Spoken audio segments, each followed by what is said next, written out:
Donald Trump is making no apologies for his vulgar remarks Monday about Democratic frontrunner Hillary Clinton. Clinton and Trump have been trading shots since Clinton called him a liar during Saturday's Democratic debate, and then Trump said, no, she's the liar. And when he returned fire, he used a word that we're going to bleep out. Hillary, that's not a president.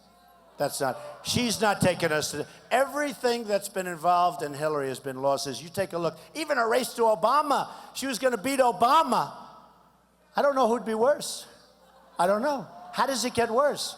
But she was going to beat, she was favored to win, and she got chunked, she lost. I think we are not treating each other with the respect and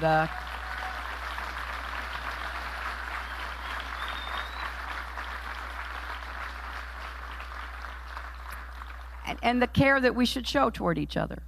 And that's why it's important to stand up to bullies wherever they are, and why we shouldn't let anybody bully his way into the presidency.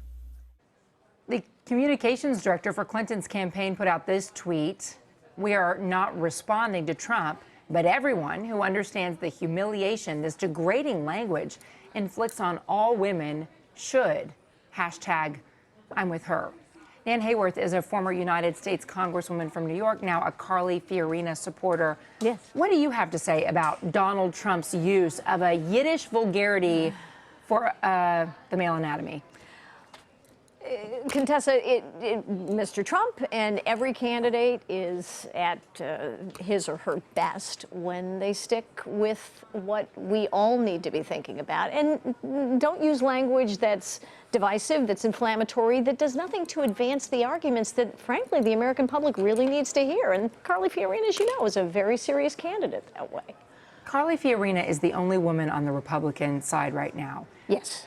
Is there a certain responsibility that comes with that to stand up even for Hillary Clinton, who is politically her opponent, philosophically opposed in many ways on stands, but still bearing the brunt of Donald Trump's angry language? Well, and Carly Fiorina herself, as you know, has been the object of certain comments by Mr. Trump that frankly didn't need to be made and weren't appropriate to a presidential race. I mean, this is, this is creating heat but no light. And Carly Fiorina is a perfect example of the kind of dignity, the kind of resolve that, frankly, puts the lie immediately to the kind of language that Mr. Trump was using in that instance and certain others. Carly Fiorina went on the radio today, Boston Herald Radio, and she was really furious about some of the language that has been used to her. She didn't mention Trump by name today, but of course he had said before, look at that face. He was making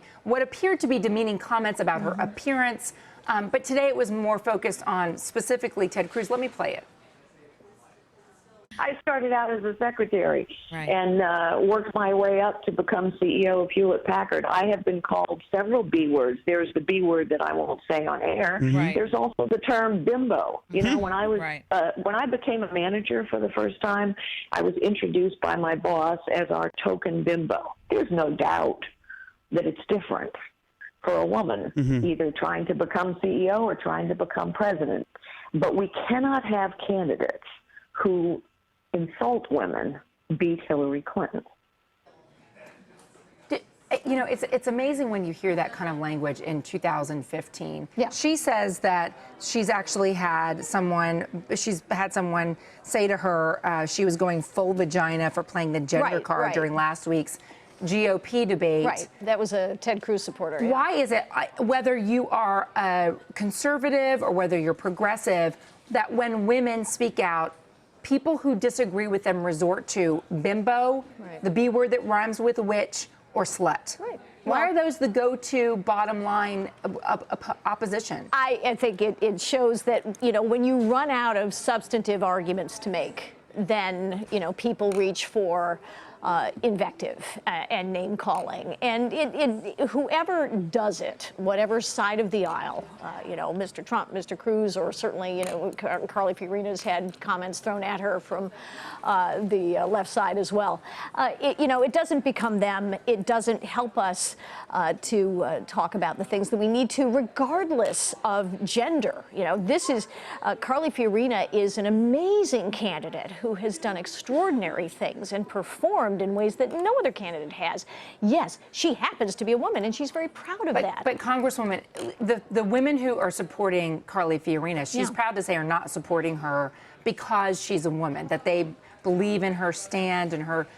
The point is, the Republicans, after 2012, went back to the drawing board and said, look, we've got to do something. We're losing women to Democrats. In 2008 by 14 points, in 2012 by 12 points. And they're 53% of the American public. You've got Trump. You've got, she was pointing out a Cruz surrogate saying nasty things. Yes. You had Jeb Bush saying that he didn't think that we needed to spend money on women's health care. A lot of things that... Ineptly said, yes. There was a lot of things that may have women who are thinking about Republicans pause. Does this hurt the party in the long run to have high-profile Republican presidential candidates using this kind of anti-women language? You know, speaking as a Republican who was in the House of Representatives, as a woman, obviously, we have so many strong, forceful, assertive women on the Republican side who do us great honor and great credit, that I'm really not worried that the party is going to suffer, because I think Republicans reject this kind of language. I don't think it's going to reflect well on anyone who uses it. And we have, in the form of Carly Fiorina in this presidential race, a woman who clearly can more than assert herself in the face of any kind of challenges and be very impressive. Do we need to hear from Carly Fiorina on the Trump comments specifically? I think we need to hear from Carly Fiorina about her solutions for this country. And when she does that, then, Contessa, we have the kind of substantive leadership that proves that any comment or any name calling is not worthy of a presidential stage and of a presidential role. And I think that she will prove herself in that regard. Nan Hayworth, it's great to talk to you. Thank you so much. Thank you, and to be with you.